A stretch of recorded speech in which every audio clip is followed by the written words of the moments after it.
देखिए जो स्टूडेंट्स में आपका सेवनी के बारे में बताया जा रहा था, सेवनी के बारे में आपका पूछा भी जाता है और कुछ बातें लिखवाई गई थी। देखिए तो कहाँ तक लिखवाया गया था, उसके बाद आपका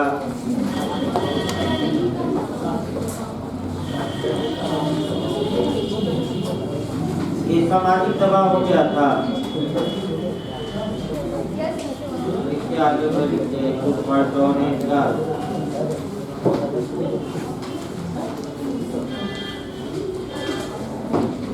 वित्त के पीछे वास्तविक अनुशासित सोशल प्रेशर या सामाजिक दबाव होती है।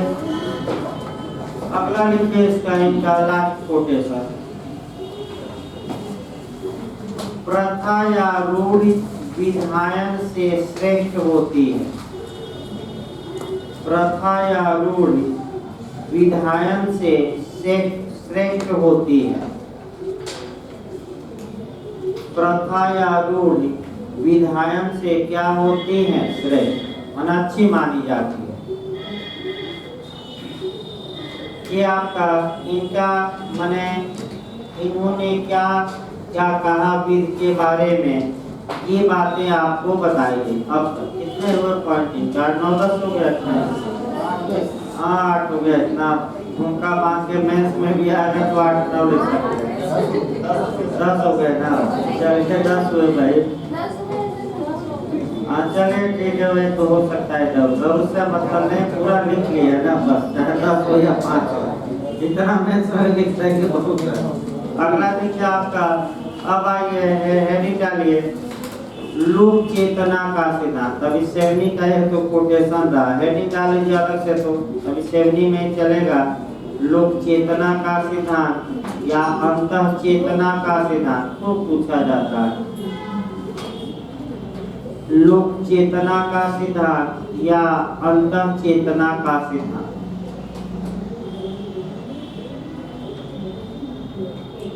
या इंग्लिश में ओकजिस्ट कहा जाता है।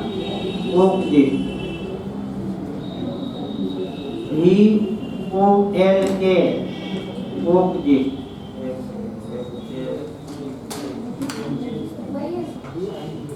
हाँ, ओकजिस्ट कहा जाता है भाई।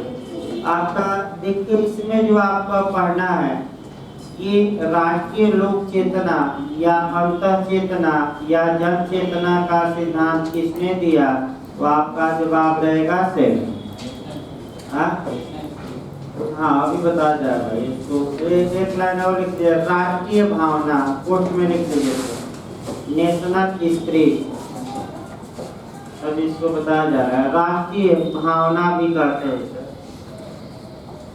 पहले इसको समझिए, राष्ट्रीय भावना क्या है और ये कैसे बनती है, और आपका सेवनी का ये सिद्धांत का क्रोड है। क्रोड मतलब धुरी है, मुख्य पहलू है। इसको पहले समझिए तब 10 लाइन लिखवा जाए। देखिए सेवनी महोदय ने आपका ओकजिस्ट या नेशनल स्पिरिट या राष्ट्रीय भावना या जन चेतना का सिद्धांत, इन्होंने ये बताया कि जब किसी देश के ज्यादातर लोग एक विषय के बारे में एक जैसा व्यवहार या कंडक्ट करते हैं, तो ये माना जाता है कि उस देश में उस विषय को लेकर एक राष्ट्रीय भावना आ गई है, लोग जागृत हो गए हैं, और उसी को सेवनी अंतः चेतना कहते हैं। और ये बताते हैं कि वही कानून होता है। और ये जो अंतः चेतना है या राष्ट्रीय भावना है, ये बनती कैसे है? तो फिर सेवनी कहते हैं ये प्रथा से बनती है, विश्वास से बनती है, रूढ़ से बनती है, परंपराओं से बनती है। यानी कि राष्ट्रीय भावना आती कैसे है? तो प्रथा से आ सकती है, रूढ़ से, विश्वास से, परंपरा से आती है। और अब उदाहरण देखिए भाई, यानी कि जब आपका समाज के लोग एक विषय के बारे में एक जैसा व्यवहार करने लगे, तो इसका मतलब ये हुआ कि उस देश में उस विषय को लेकर कौन सी भावना जागृत हो गई है? राष्ट्रीय। और इसी को आपका सेवनी अंतः चेतना का नाम देते हैं। सबसे पहले राष्ट्रीय भावना का सिद्धांत मॉन्टेस्क्यू ने दिया, तो यहाँ आपका क्वेश्चन ये बन सकता है कि राष्ट्रीय भावना या अंतः चेतना का सिद्धांत सेवनी ने किससे प्रभावित होकर दिया, तो आपका जवाब रहेगा मॉन्टेस्क्यू। रटे रहे, किससे प्रभावित होकर? मॉन्टेस्क्यू से, क्योंकि सबसे पहले इस बात का उल्लेख किसने किया था? मॉन्टेस्क्यू। अब ये है कि जो ये लोक चेतना है, इस पर एक दो उदाहरण देखने हैं ताकि भाई आपका दिमाग में बैठे। तो राष्ट्रीय चेतना पर पहला उदाहरण हिंदू लॉ में 7 पर दिया जाए, यानी कि सप्तपदी। देखिए, जब भारत के ज्यादातर हिंदू एक विषय के बारे में, यानी कि विवाह के बारे में एक जैसा आचरण दर्शाएं, यानी कि पवित्र अग्नि के समझ साथ फेरे लेते हुए विवाह करें, तो सेवनी कहते हैं ये जो परंपरा है, प्रथा है, रूढ़ है, यही राष्ट्रीय भावना है, यही कानून है और यही अंतः चेतना है या जन चेतना। यानी कि 7 या सप्तपदी के बारे में अब समाज में क्या आ गई है? चेतना। राष्ट्रीय भावना सबसे आपका अच्छी भी मानी जाती है तो खतरनाक भी। राष्ट्रीय भावना का प्रयोग गलत वे में भी किया जाता है और 3 उदाहरण मैं एक्स्ट्रा जाकर दे रहा हूँ। एक आपका हिटलर का देख सकते हैं, जर्मनी में उसने राष्ट्रीय भावना फैलाई और पूरा विश्व युद्ध ही करा दिया। फिर आपका ट्रंप ने राष्ट्रीय भावना लोगों के मन में भरी और कहा कि अमेरिका केवल अमेरिकन के लिए, और आपने देखा कि ट्रंप जीत भी गए। लेकिन ये राष्ट्रीय भावनाएं जो तात्कालिक होती हैं, बहुत समय तक, लंबे समय तक नहीं रह सकती, क्योंकि लोगों को वही है घंटी बजाना। आप लोग सुने होंगे कि चोर का कहानी, वही राष्ट्रीय भावना है। जैसे कि आपका चोर करते क्या है, आपकी भैंस चुराए तो एक चोर भैंस लेकर पश्चिम जाएगा और दूसरा चोर पहले घंटी काटा जाता है और दूसरा चोर घंटी बजाते हुए पूरब जाएगा। तो गांव के लोग समझेंगे कि भैंस पूरब गई है और दौड़ेंगे चिल्लाते हुए और लाठी और टार्च लेते हुए, और जब देखेगा वह आदमी कि हम लोग नजदीक आ रहे हैं तो घंटी फेंक कर क्या हो जाएगा, वहां से फरार। लोग गए तो भैंस नहीं मिली, केवल क्या मिला? घंटी। और भैंस कहाँ गई? पक्षी। तो वही राष्ट्रीय भावना होती है।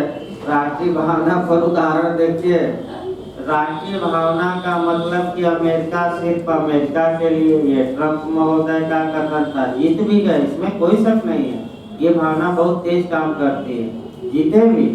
लेकिन दूसरी बार ये भावना काम नहीं आई, क्योंकि लोग जान लिए कि ये घंटी बजाने वाला आदमी है, असली भैंस तो यानी कि जो सामाजिक समरसता इत्यादि है तो अलग। इसी प्रकार मोदी जी ने पहली बार घंटी बजाया था, दूसरी बार तो मौका नहीं मिला, क्योंकि अब जान गए कि इस घंटी पर हम नहीं जीतेंगे, तो दूसरा बिगुल बजाया।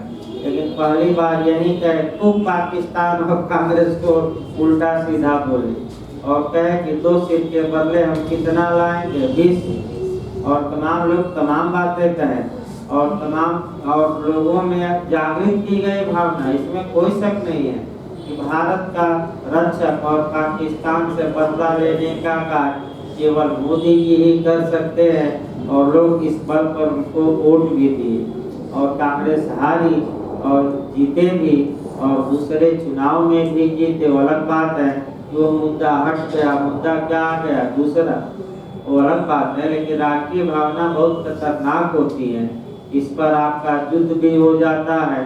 जैसे कि अभिनंदन थे, तो अभिनंदन भाई फंस गए थे पाकिस्तान में जाकर, तो ऐसी दशा में राष्ट्रीय भावना क्या थी? देश की भावना कि अगर न छोड़े पाकिस्तान तो तुरंत क्या किया जाए? हमला।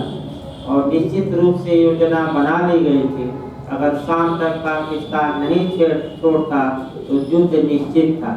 तो ट्रंप ने कहा कि भाई छोड़िए, और तब छोड़ा गया, तब जाके युद्ध रुका। ऐसे नहीं छोड़ दिया पाकिस्तान की चलो छोड़ देते हैं, आपका दुश्मन देश के आपके जिसको कहाँ कोई संधि मानता है, कुछ नहीं। तो आगे आपका राष्ट्रीय भावना। अब आइए सेवनी का सिद्धांत समाप्त हो गया भाई। सेवनी के सिद्धांत के बाद इनकी आलोचना करनी है, और आलोचना में विद्वान का कोटेशन 2-3 याद रखना पड़ेगा, और इनका आपका कह सकते हैं कि कुछ माने विशेषता योगदान भी देखना है। तो योगदान से पहले इसको लिख दीजिए, तब योगदान और आलोचना अलग अलग चलेगी ना। ये पहले इतना लिख लीजिए। तो देखिए, लोक चेतना का सिद्धांत सेवनी के सिद्धांत का क्रोध माना जाता है। लोक चेतना का सिद्धांत सेवनी के सिद्धांत का क्रोध माना जाता है, यानी कि धुरी है, ये क्रोध माना जाता है।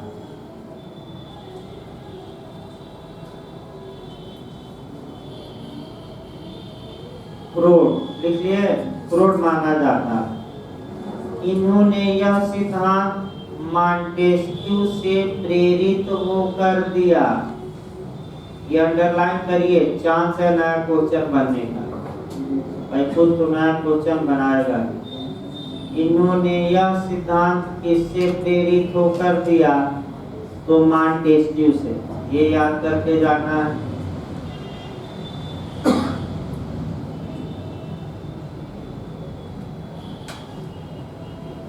उपजिष्ट का शाब्दिक अर्थ होता है राष्ट्रीय भावना। अभी हम बताएंगे थे। उपजिष्ट का यानी कि अंतः चेतना का, उपजिष्ट का शाब्दिक अर्थ होता है राष्ट्रीय भावना। इसको इंग्लिश में कहते हैं नेशनल स्पिरिट, राष्ट्रीय भावना। पैराग्राफ चेंज कर लीजिए। सेवनी के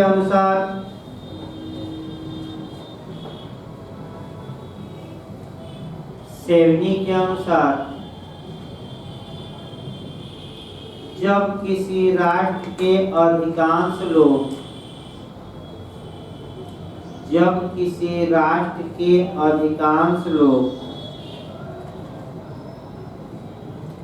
एक विषय वस्तु के बारे में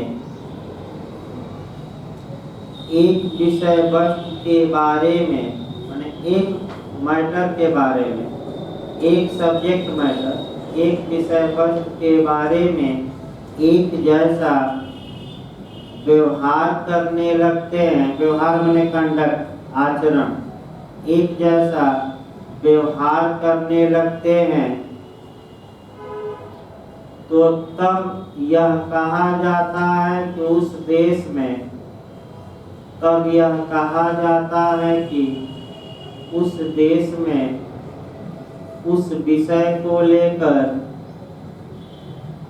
तब यह कहा जाता है कि उस देश में उस विषय को लेकर राष्ट्रीय भावना जागृत हो गई है। कौन सी भावना जागृत हो गई है? राष्ट्रीय भावना जागृत हो गई है। पढ़े कर इसी लाइन में लिखिएगा। लोक चेतना विवेक, इसी लाइन में लिखिए। लोक चेतना माने उत्पन्न कैसे होगी? लोक चेतना विवेक और विवेक से कहा जाता है ना, विवेक से काम लीजिए, बुद्धि से, वही विवेक। लोक चेतना विवेक और प्रमुखतया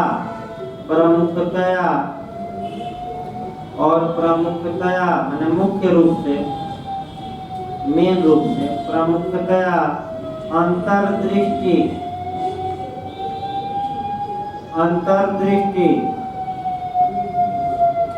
कामा दीजिए रूढ़ि,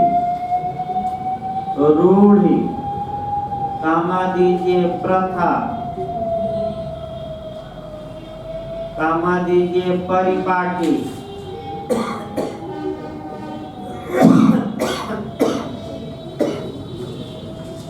रूढ़, प्रथा, परिपाटी, सहप्रवृत्ति, सहप्रवृत्ति माने एक जैसा व्यवहार,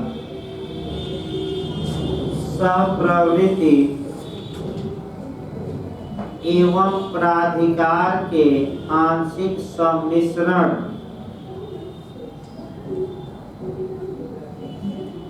एवं प्राधिकार के आंशिक सम्मिश्रण को कहा जाता है, को कहा जाता है। आंशिक सम्मिश्रण। अब फिर निकालिए सेवनी का योगदान, ये भी कोटेशन आपका पूछा गया है। सेवनी का क्या योगदान है, फिर आलोचना कराई जाएगी। सेवनी का योगदान, सेवनी देखिए आपका समाजशास्त्रियों के लिए एक प्लेटफॉर्म तैयार है, इसमें कोई शक नहीं है, क्योंकि सेवनी के बाद जो विचारक है वह समाज को लेकर चलने लगे। तो आपका जो कोटेशन पूछा जाता है वह याद रखना है कि सेवनी डार्विन के पूर्व डार्विनवादी और समाजशास्त्रियों के पूर्व समाजशास्त्री कहे जाते थे। तो कोटेशन ये बना है कि किस विद्वान को डार्विन के पूर्व डार्विनवादी और समाजशास्त्रियों के पूर्व समाजशास्त्रीय विचारक माना जाता है।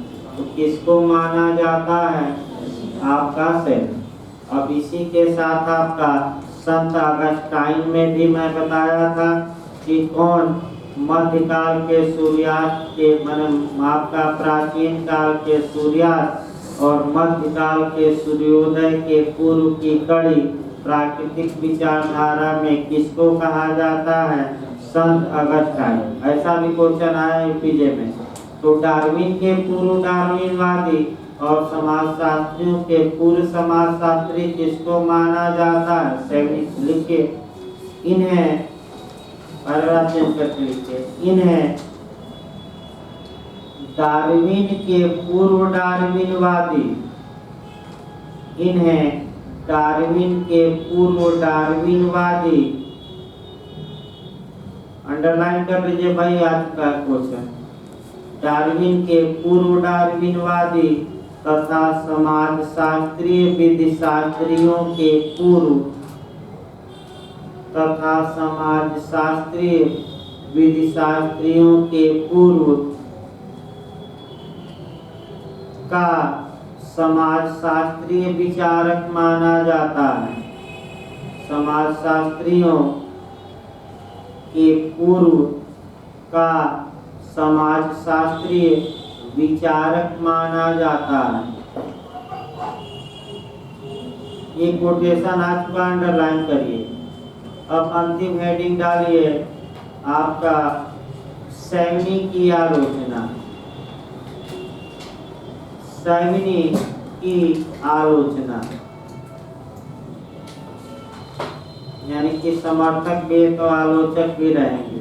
तो कबीरदास के अनुसार निंदक नियरे राखे तभी तो कमी दूर होगी। भाई कोई निंदा ही नहीं करेगा तो कैसे महसूस होगा कि हमें कमी है, ये भी समस्या है, कैसे महसूस होगा।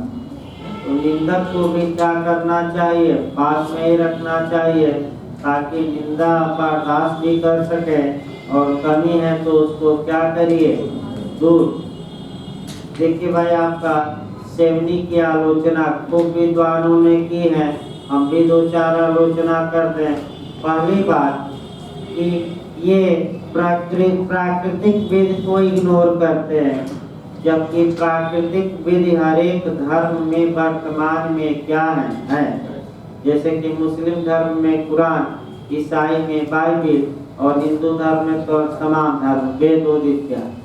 दूसरा, ये विधायन का विरोध करते हैं, लेकिन अगर हम वर्तमान समय देखें तो क्या प्रथा ज्यादा चल रही है कि कानून? विधायन ही तो चल रहा है ना, संसद कानून बना रही है।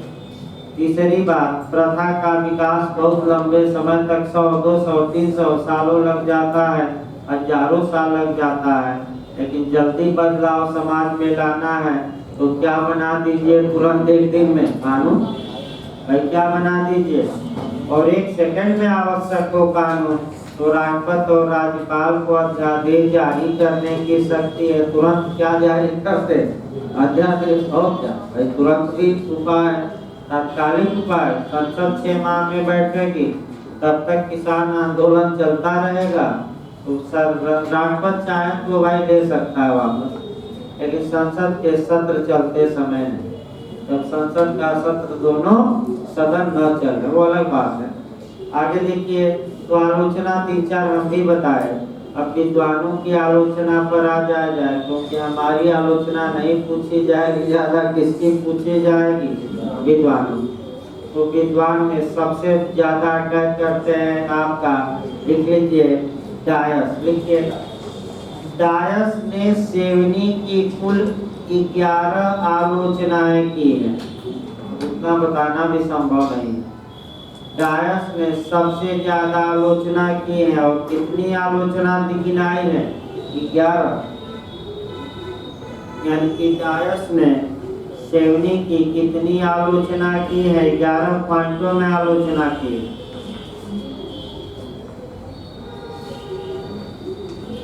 अगला लिखिए विद्वान भाई, रास्को बाउंड, यानी कि आलोचक लिखवाया जा रहा है, हेडिंग डालिए ना, आलोचना। रास्को बाउंड क्या करते हैं? लिखिए, सेवनी ने न्याय शास्त्रीय निराशावाद को जन्म दिया। कोटेशन याद करना है। सेवनी ने न्याय शास्त्रीय निराशावाद को जन्म दिया। सेवनी ने न्याय शास्त्रीय निराशावाद को जन्म दिया।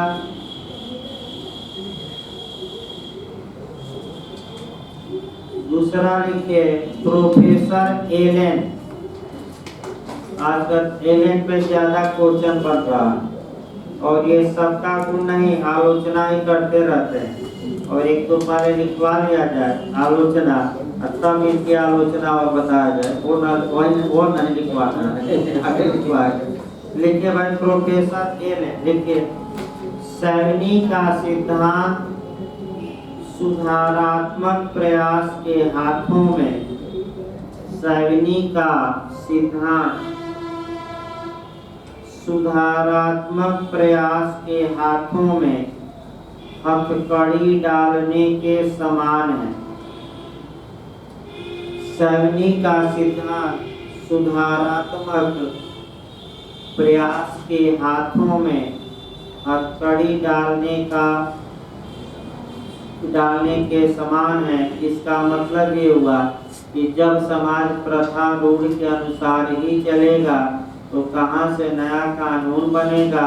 ये तो समाज समाज में सुधार लाना है, जैसे किसानों में सुधार लाना है इत्यादि में, तो तुरंत कानून की आवश्यकता है कि हम प्रथा धीरे धीरे 100 साल तक देखेंगे कि प्रथा है, तो तुरंत कानून की आवश्यकता है। तो ये तो हथकड़ी डाल दिए हैं कि सुधार ही न हो, तो हथकड़ी डाल दिए हैं। कौन ये कहते हैं? एलन। तो कुछ लोगों की आपका कह सकते हैं कि आदत होती है, सब टीचरों की आलोचना, सब जगह पढ़े रहे, लेकिन सबकी आलोचना करें। तो आपका भाई कोई भी आलोचना मेरी करे तो भाई बर्दाश्त करिए, और आलोचना का जवाब आप कंपटीशन निकाल कर दीजिए। क्योंकि कई बार लोग टेनोन में आपका विवाद कर देते हैं, तो मना किया जाता है विवाद न करिए। आलोचना कर रहा है तो उसको आप क्या करिए? जवाब दीजिए, और जवाब पढ़ाई से दीजिए, और कुतर्क से नहीं बल्कि किससे? और यहाँ के लड़के मैं बता दूं, कहीं भी जाते हैं तो मनोज सर क्या हैं, बस बहुत सम्मान से देख रहे हैं लोग, ये नहीं कि असम्मान से कि हाँ मनोज सर पढ़ाए हैं तब तो भाई आप जानते हैं। कोई ट्रेन में जाइए, बस में जाइए, मार्केट में जाइए, कचहरी में, हाई कोर्ट, कहीं